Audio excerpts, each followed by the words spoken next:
Good Thursday, everyone, and welcome to this edition of Conversation Daily News. I'm your host, Cyrus Webb. Glad you all could join us once again.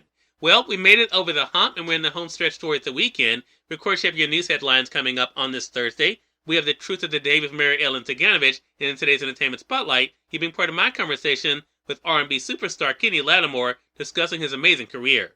Enjoy today's program. For Conversation Daily News, I'm Cyrus Webb with your Thursday headlines. In national news, Scott Peterson resentenced to life in prison without the possibility of parole.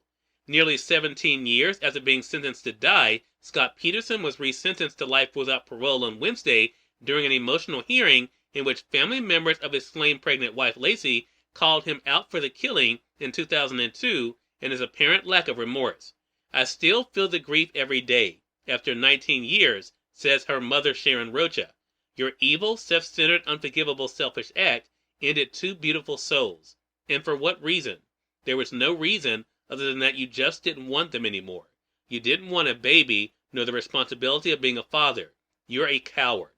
"I have dreams about her," her mother added, about her daughter, who was 27 and 8 months pregnant when she was killed carrying the boy the couple planned to name Connor.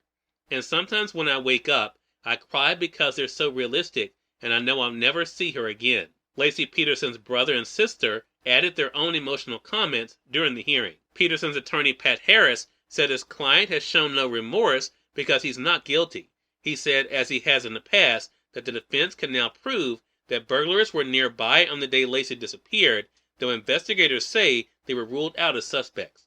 Peterson was uniformly described as a loving husband and expectant father. Then he quickly became the most hated man in America, with a billboard outside the courtroom asking if he was a man or a monster. In more national news, in an Associated Press interview, the CDC chief says Omicron is mostly mild so far.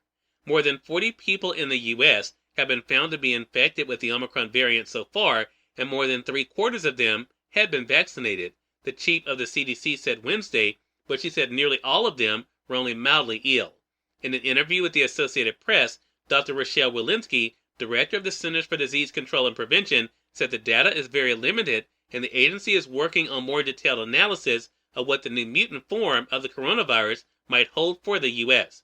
But the disease is mild in almost all of the cases seen so far, she said, with reported symptoms mainly cough, congestion, and fatigue. One person was hospitalized, but no deaths have been reported.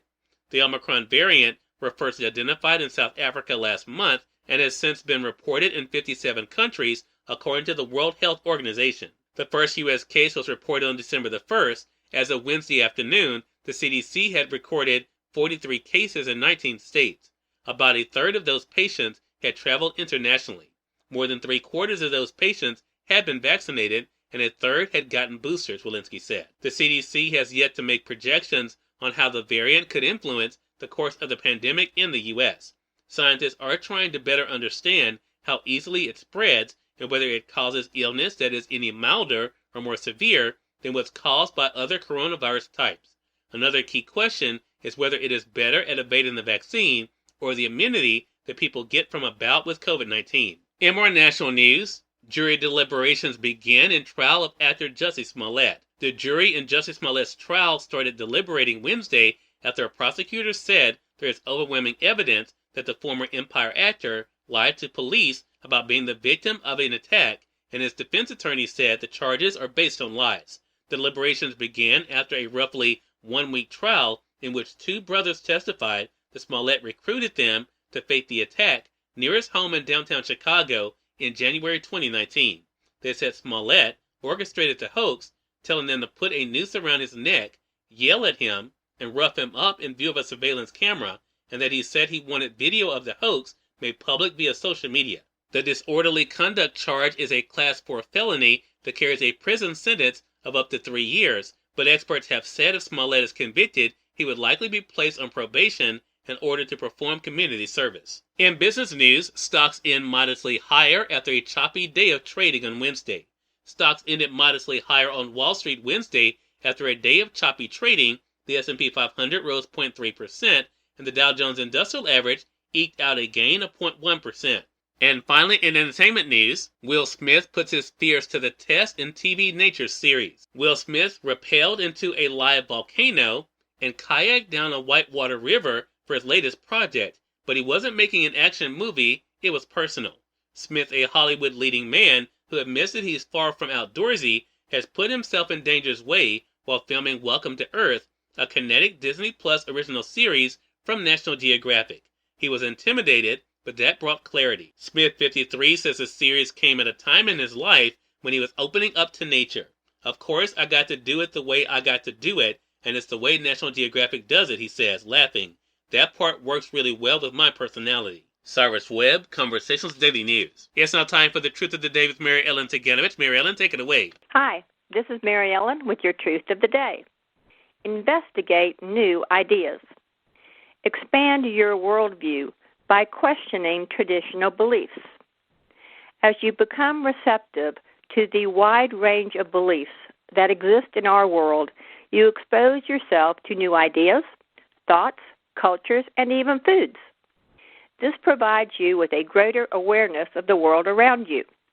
It is this new awareness level that allows you to question your beliefs and values. Even though it may seem like turning away from the traditional is not something you can or want to do, this questioning behavior helps you to progress further on your life journey.